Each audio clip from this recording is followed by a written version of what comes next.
नमस्कार दोस्तों, welcome to our astrology course. और आज का हमारा टॉपिक है घर घर की कहानी। आज हम बताएंगे आपको सारे घरों की कहानी, कौन सा घर क्या बोलता है, यानी कौन सा भाव क्या बताता है किसी के बारे में। तो चलिए आगे बढ़ते हैं हमारी पीपीटी पे। जैसा कि हम हमेशा प्रेजेंटेशन मोड में रहते हैं, तो अब आप मेरी स्क्रीन देख पा रहे हैं। हमने पहले से ही लिख रखा है कि भाव क्या होते हैं और कौन सा भाव कौन सा है। आप देख पा रहे हैं first, second, third, fourth, fifth, जैसा कि मैंने आपको पिछले चैप्टर में पढ़ाया था।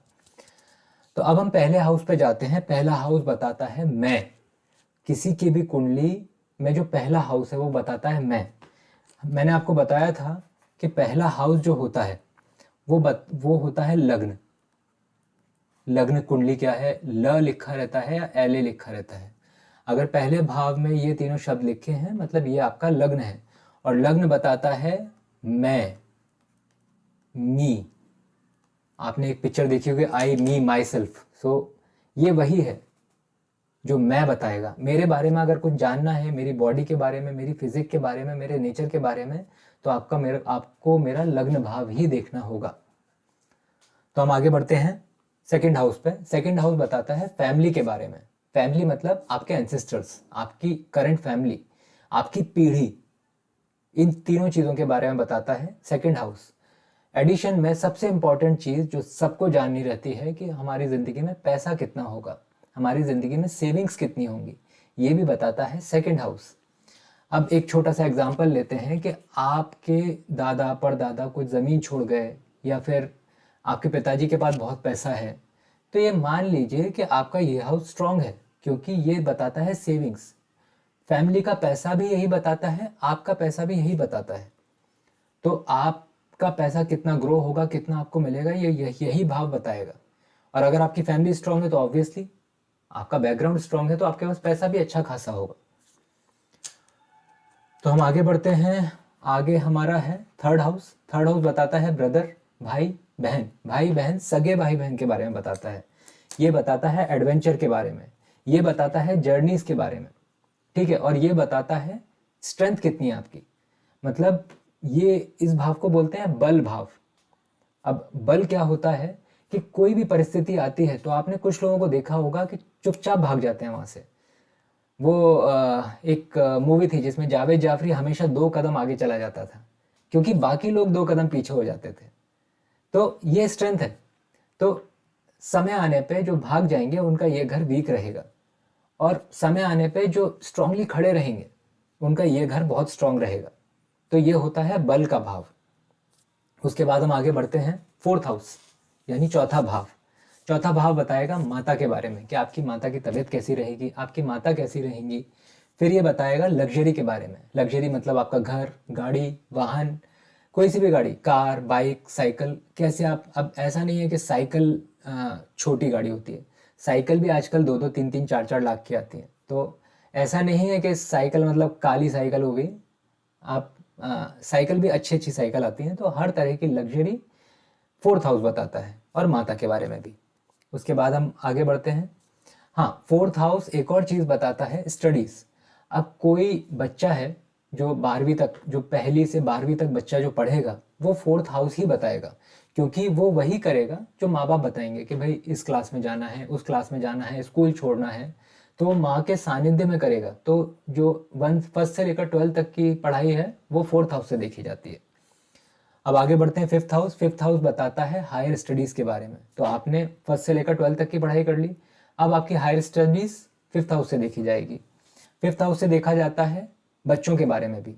अब कुछ कुछ केस ऐसे होते हैं कि बच्चा लेट हो रहा है या बच्चा हो नहीं रहा है, या फिर बच्चा हुआ तो ऐसा हुआ कि अच्छा ही नहीं लग रहा है, कुछ डिसेबल हो गया। ये सारी चीज़ें इसी भाव से देखी जाती हैं, फिफ्थ हाउस से।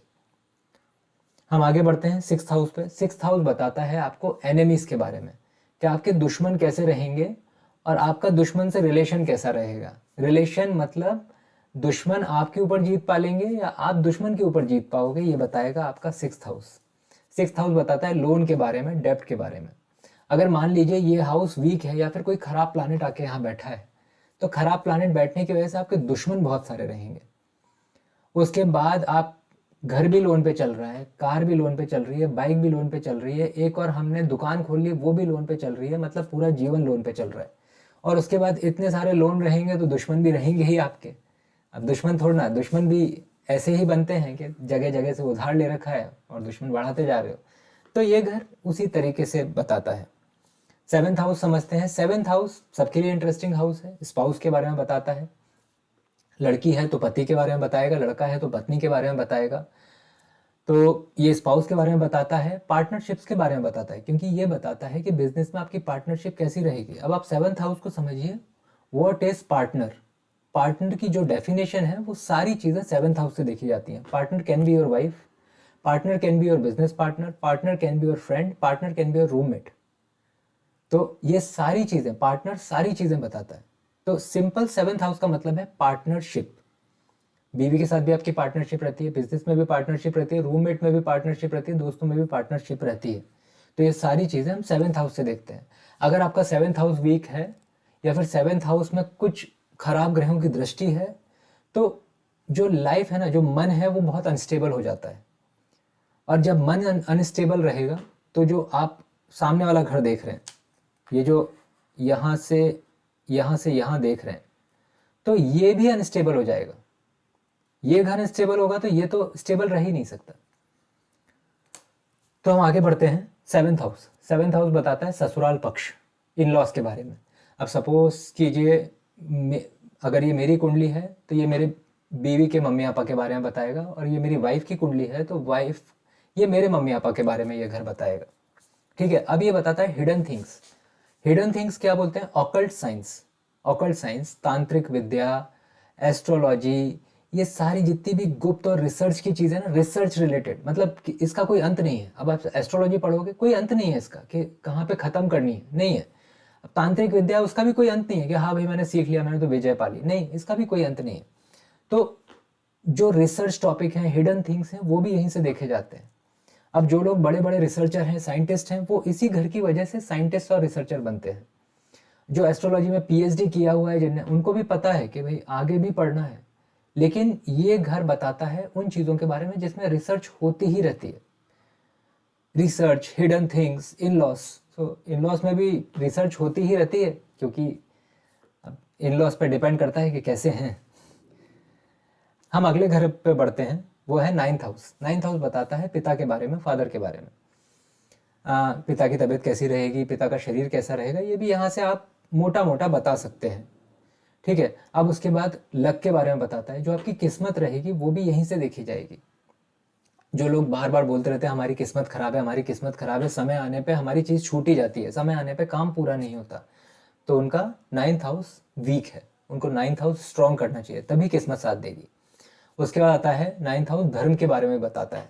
अब धर्म मतलब कुछ लोग ऐसे रहते हैं ना, नहीं भाई एक धर्म का आदमी बोलेगा नहीं वो धर्म भी तो अच्छा है, वो धर्म का आदमी बोलेगा नहीं वो तीसरा धर्म भी अच्छा है। कोई सी किताब पढ़ रहा है, कोई सी किताब पढ़ रहा है, अपने धर्म को छोड़ के दूसरे धर्म पे जा रहे हैं, दूसरे धर्म को छोड़ के अपने धर्म पे जा रहे हैं। तो ये सब चीज़ें देखी जाती हैं नाइन्थ हाउस से कि आप धर्म पे कितना विश्वास करोगे। कुछ लोग आप देखोगे बहुत कट्टर होते हैं। बहुत कट्टर होना मतलब ये हाउस बहुत स्ट्रांग होना है, तो वो कट्टर है, मतलब एकदम स्टिक टू अपने धर्म के, हमारा धर्म ही अच्छा है। यहाँ पे हम धर्म के टॉपिक पर डिस्कस नहीं कर रहे, लेकिन एक मानसिकता, जो आदमी की मानसिकता रहती है, आप किसी से बहस कर रहे नहीं, हमारा धर्म ऐसा, हमारा धर्म वैसा। तो ये नाइन्थ हाउस बताता है धर्म के बारे में। अब हम टेंथ हाउस में मूव करते हैं, जो कि अगेन इंटरेस्टिंग हाउस है। हर कोई सोचता है कि वो लाइफ में बिजनेस करेगा या फिर नौकरी, और हर किसी को बिजनेस भी करना है, किसी लोगों को नौकरी करनी है।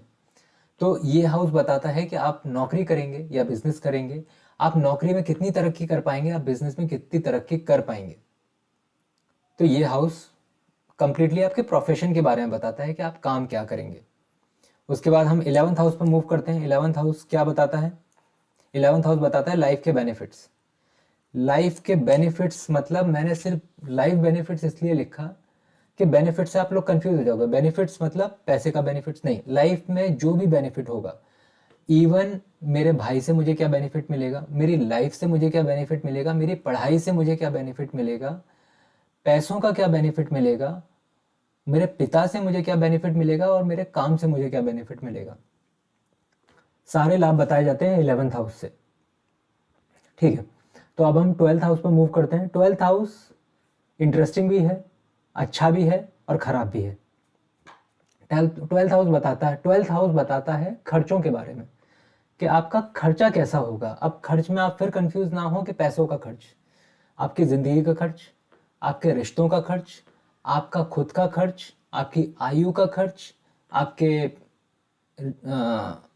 स्पाउस का खर्च, आपकी एनिमीज़ का खर्च, सारे खर्च जितने भी खर्च हैं वो इस घर से देखे जाएंगे। खर्च, विदेश यात्राएं भी इसी घर से देखी जाती हैं और जेल भी इसी घर से देखा जाता है। जेल मतलब आपने अपनी ज़िंदगी खर्च कर दी जेल में, तो जेल भी इसी घर से देखा जाएगा। तो ये घर वीक होना या फिर किसी खराब ग्रह का यहाँ के बैठना बहुत ही परेशानी देता है। और ये घर होता है मोक्ष का, मोक्ष का भी घर होता है। ये 12वें घर में आ गए अगर कोई अच्छा ग्रह यहाँ बैठा है तो इंसान इस योनि से मुक्ति, तो इंसान की इस जीवन से मुक्ति मिलती है और वो भगवान में लीन हो जाता है। अब हम वापस थोड़ा थोड़ा मूव करते हैं पीछे। फर्स्ट हाउस मैंने बताया था, एक छोटा छोटा एग्जाम्पल लेंगे। छोटे छोटे एग्जाम्पल से आपको समझ में आएगा कि भाई इस घर का बेनिफिट क्या है। अब यहाँ पे आप देख रहे हैं कि मैं लिखा हुआ है, मैं यानी मी मतलब अगर मान लीजिए कि यहाँ पे मंगल बैठा हुआ है, माँ लिखा हुआ है या एम ए लिखा हुआ है, मतलब यहाँ मंगल बैठा हुआ है। मंगल बैठा है तो आदमी का नेचर कैसा रहेगा। मंगल कैसा रहता है, जलने वाला, मतलब क्रोधित, स्वयं मतलब जलने वाला प्लानिट रहता है मंगल, मार्स। अब जलने वाला प्लानिट रहता है और उसको कुंडली में, एस्ट्रोलॉजी में सेनापति बोला जाता है। तो ऐसे लोग बहुत ही एग्रेसिव नेचर के हो सकते हैं। किसी से भी लड़ जाना, किसी की बात ना सुनना या फिर किसी को डोमिनेट करना। तो अगर मंगल पहले भाव में बैठा है तो आदमी का नेचर थोड़ा डोमिनेटिंग हो सकता है।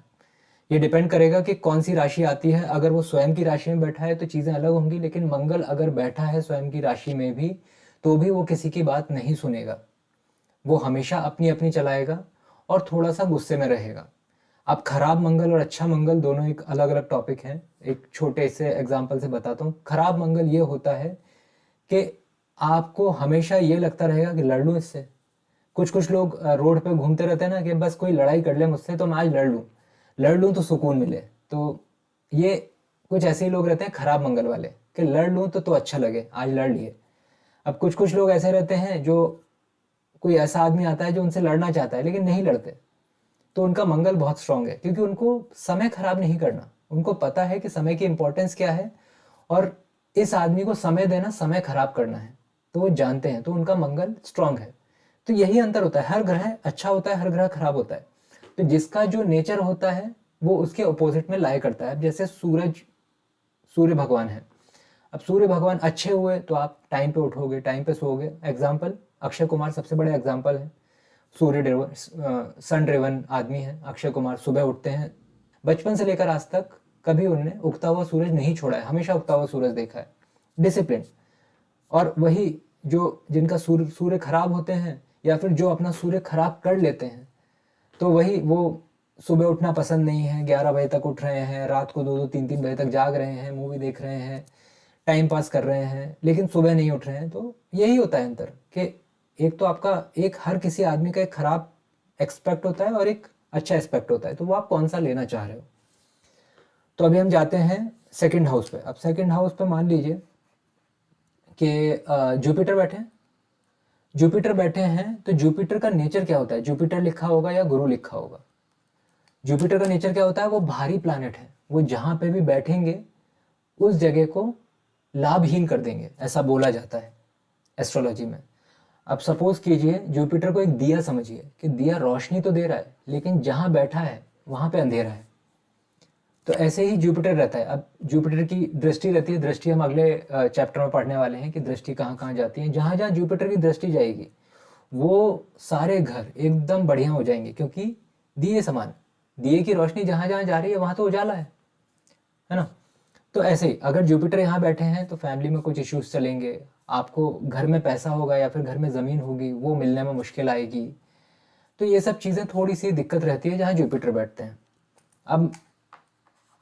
अब जाते हैं थर्ड हाउस पे बैठ देखते हैं मून, या तो मून लिखा हो या एम या फिर चंद्र लिखा हो। ठीक है, अब ये तीनों लिखा है तो यहाँ पे चंद्रमा बैठे हुए हैं। चंद्रमा की साइकिल कैसी होती है, मैंने आपसे पिछली बार भी बताया था, चंद्रमा की साइकिल 1 दिन की होती है, मतलब 2.5 दिन की होती है, 2.5 दिन में घूम जाते हैं। तो ऐसे लोगों को एडवेंचर बहुत पसंद आएगा। उसके बाद ऐसे लोगों को छोटी यात्राएं करना बहुत पसंद आएंगी। इसके बाद ऐसे लोगों को भाई बहनों से बहुत ज़्यादा लगाव होगा, क्योंकि चंद्रमा मन का कारक है। चंद्रमा हमेशा मन, जो आपका मन रहता है वो चंद्रमा है, तो चंद्रमा मन का कारक है। तो ऐसे लोगों को अपने भाई बहनों से बहुत लगाव होगा।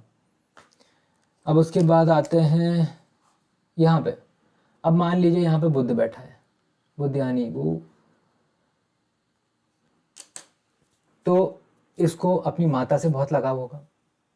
और अगर बुध अच्छी राशि में बैठा हुआ है तो इसको लग्जरी अच्छी मिलेगी।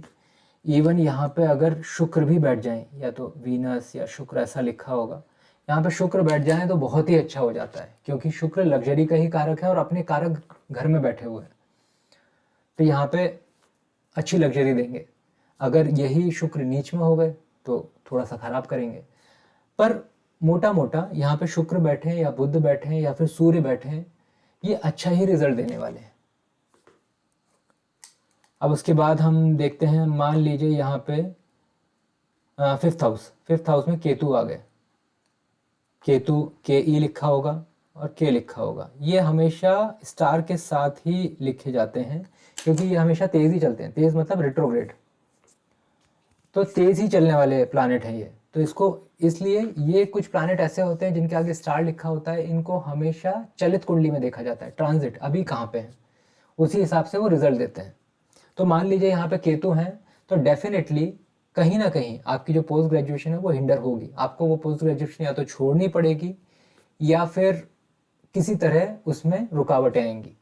पर स्मूथ रहते हैं ना, कि कॉलेज में एडमिशन लिया, पास आउट किया और निकल गए, वो नहीं होने वाला। केतु के रहने से ये चीज़ें खराब होती ही होती हैं। अब हम आते हैं 6th हाउस में। 6th हाउस में मान लीजिए कि राहु बैठे हैं या शनि बैठे हैं। अब राहु या शनि कैसे प्लैनेट होते हैं? अब 6th हाउस काय का है? एनिमीज का। अब एनिमीज में आपको बुध जैसा प्लैनेट नहीं चाहिए, यहाँ पे आपको चाहिए शनि, राहु, मंगल, इस टाइप के एनिमीज आए तो वो धो दें, है ना, लोन वोन सब निपटा दें, सब इधर उधर तिकड़म फंसा के इधर उधर सब करके एक्स्ट्रा EMI पे करके सब कर ले। लेकिन कोई, अब ये क्या है, ये लड़ने वाले ही प्लैनेट है, तो लड़ने वाली जगह पे लड़ने वाले ही प्लैनेट चाहिए। तो इसलिए राहु और शनि यहाँ पे बहुत अच्छे हैं, मंगल भी बहुत अच्छे हैं। लेकिन अगर मान लीजिए यहाँ पे बुध आ गए तो बुध थोड़े सौम्य हैं। लेकिन अगर यहाँ पे बुध और सूर्य एक साथ बैठ गए तो जो उस आदमी के जितने भी दुश्मन होंगे वो आदमी उनको लिखा पढ़ी से मात दे देगा।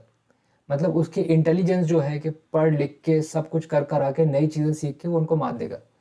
या आप नोट कर लीजिए, सूर्य और बुध यहाँ पे हैं तो आदमी के दुश्मन बहुत आएंगे, परेशानी बहुत आएंगी, लेकिन वो अपने पढ़ने लिखने और नई चीज़ें सीखने के माध्यम से ना उनको मात दे देगा। ठीक है, अब हम आगे बढ़ते हैं। Spouse, partnership, friendship. अगर यहाँ पे शुक्र है तो आदमी थोड़ा दिल फेंक रहता है, मस्ती मौज करने में मज़ा करता है, पार्टी करता है, मस्ती करता है, दोस्तों के साथ घूमता फिरता है, इस टाइप का नेचर रहेगा उसका। तो अगर शुक्र यहाँ बैठे हैं तो शुक्र पत्नी का ही कारक होते हैं, तो आपकी मैरिज लाइफ भी बहुत अच्छी चलेगी। लेकिन वही यहाँ पे शनि या राहु बैठ गए तो वो कारक ग्रह नहीं है मैरिज के, तो परेशानी बनी रहेगी। अब हम आगे बढ़ते हैं 7th हाउस पे। 7th हाउस क्या बोलता है? 7th हाउस हिडन का है। अगर ये आपका ग्रह, ये आपके घर स्ट्रांग है तो इसकी वजह से आप ऑकल्ट में इंटरेस्ट ले सकते हैं, ऑकल्ट साइंस में, एस्ट्रोलॉजी में, रिसर्च में, इसमें इंटरेस्ट रहेगा आपका। अब ऐसे लोग कैसे होते हैं, ये मान लीजिए कि ओशो, ये मान लीजिए कि ओशो जो गुरु थे उनके यहाँ पे 4 से 5 प्लैनेट बैठे थे, तो उनने अपना खुद का धर्म ही बना लिया। तो ऐसा रिसर्च का टॉपिक देते हैं। अब उनका जो सोचने का तरीका है वो पूरी दुनिया से अलग है, लेकिन उनके फॉलोअर्स भी उतने ही हैं। तो हम जल्दी जल्दी आगे बढ़ते हैं फादर पे। फादर क्या बोलते हैं? अब यहाँ पे सूर्य बैठे हुए हैं, अगर मान लीजिए सूर्य बैठे हैं, यहाँ पे सूर्य बैठे हुए हैं तो सूर्य कारक होते हैं पिता के, तो वो अच्छा ही फल देंगे। फिर उसके बाद लक, बुध यहाँ पे अच्छा फल दे सकते हैं। उसके बाद हम आगे बढ़ते हैं 10th हाउस पे। 10th आपको जॉब बताता है। अगर यहाँ पे शनि बैठ गए, शनि अगर बैठे हैं तो ये उनका स्वयं का घर है। 10th भाव उनका स्वयं का घर होता है। एक कारक होते हैं वो उस 10th हाउस के। तो आपको जॉब और प्रोफेशन में सेटिस्फेक्शन लेट मिलेगा, लेकिन बहुत अच्छा मिलेगा। अब उसके बाद लाइफ बेनिफिट्स। लाइफ बेनिफिट्स में अगर मान लीजिए यहाँ राहु बैठ गए, यहाँ सूर्य बैठ गए या फिर बुध बैठ गए, तो ये लाइफ के बेनिफिट्स आपको काहे से मिलेंगे। राहु ये घर बताता है शेयर मार्केट के बारे में भी। ये घर शेयर मार्केट के बारे में बताता है। अगर राहु यहाँ बैठा है तो शेयर मार्केट से आपको अच्छा खासा प्रॉफिट मिलेगा। आप डाल के देखिए, आपको नुकसान नहीं होगा। अगर यहाँ सूर्य बैठे हैं तो ये आपको प्रॉफिट देंगे मॉर्निंग की चीज़ों से। अगर आप रूटीन में रहेंगे तो मॉर्निंग तो आपको प्रॉफिट मिलेगा। जैसा मैंने एग्जांपल दिया अक्षय कुमार, अगर आप रूटीन में रहेंगे। फिर उसके बाद बुध बैठेंगे तो आप वोकलिस्ट, मतलब जो बोलने वाले लोग रहते हैं, जो भाषण देते हैं, उसमें आपको प्रॉफिट रहेगा। अब हम आते हैं 12th हाउस पे। 12th हाउस खर्च का घर है। अगर मान लीजिए यहाँ पे केतु बैठ गए, केतु बैठ गए तो मतलब आपके जीवन में शारीरिक परेशानी बहुत आएंगी। आप किसी भी कुंडली को उठा लीजिए, अगर वहाँ केतु बैठा है तो आदमी के जीवन में शारीरिक परेशानी बहुत सारी आने वाली है। पर केतु मोक्ष का कारक रहता है। अब इसके बाद ऐसा बोला जाता है कि इस कुंडली को मुक्ति मिल गई, इसको दोबारा जन्म नहीं लेना है।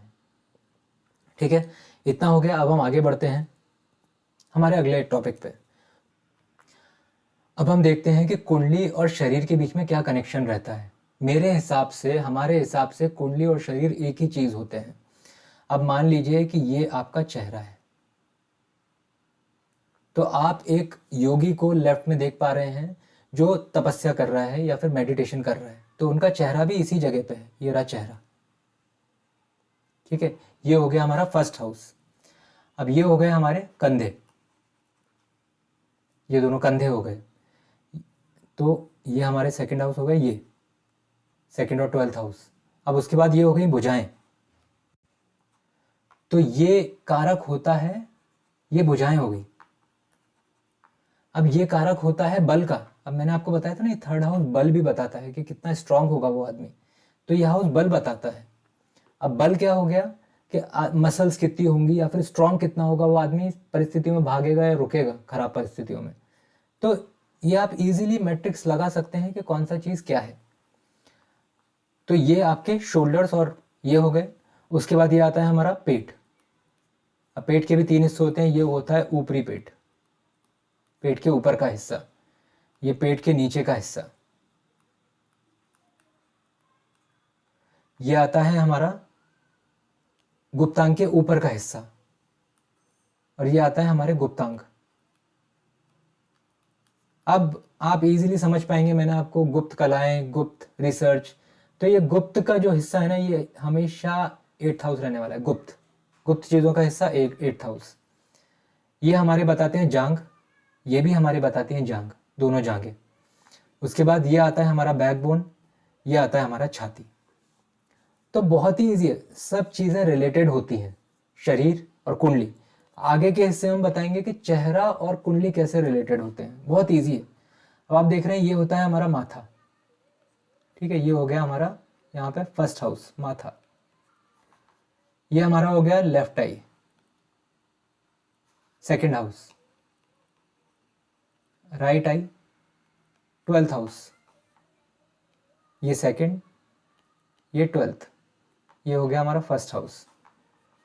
ये हो गए हमारे लेफ्ट कान, लेफ्ट वाला कान। ये हो गया हमारा राइट ईयर, ईयर या कान कुछ भी बोल लीजिए। तो ये हो गया हमारा थर्ड और 11th। उसके बाद ये हो गया हमारे लेफ्ट, ये राइट, ये हो गया हमारे चीक्स।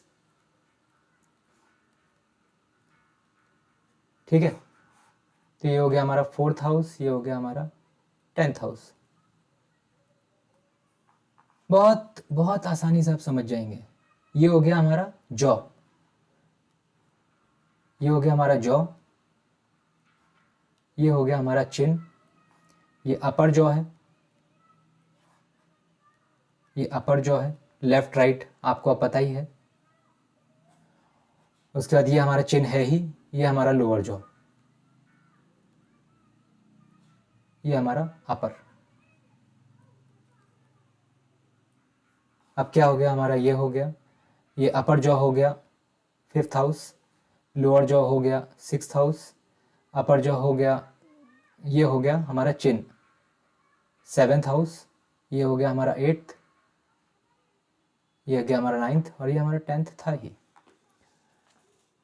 तो कितना आसान है कुंडली समझना कि जो हमारे ज्योतिष है वो हर जगह जगह है। मतलब ऐसा नहीं है कि आपने सिर्फ कुंडली खोली है तो कुंडली के बारे में बताओगे, आप सिर्फ चेहरा देख के उसके ग्रह बता सकते हो, आप शरीर देख के उसके ग्रह बता सकते हो कौन सा स्ट्रांग है, आप नेचर देख के उसके ग्रह बता सकते हो कौन सा स्ट्रांग है कौन सा वीक है।